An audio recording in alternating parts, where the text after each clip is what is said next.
எல்லாருக்கும் வணக்கங்க. இன்றைக்கி வந்து சப்பாத்தியும் குருமாவும் பார்த்துடலாங்க. உருளைக்கிழங்கு, கேரட்டு, பீன்ஸு இதெல்லாம் போட்டு குக்கரில் வேக வச்சுக்கலாங்க. கொஞ்சம் இஞ்சி பூண்டு உப்பும் போட்டோம்னா இன்னும் நல்லா டேஸ்ட்டாக இருக்குங்க. போட்டு ஒரு 2 விசில் மாத்திரம் விடுங்க, போதும். சீக்கிரமாக காய் வெந்துடும்.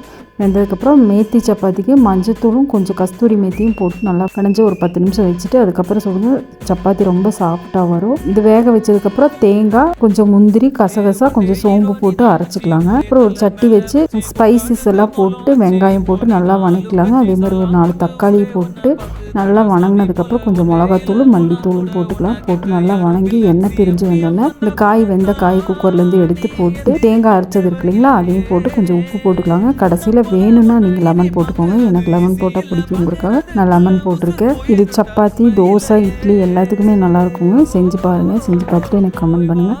ப்ளீஸ் என் சேனலை சப்ஸ்கிரைப் பண்ணிக்கோங்க.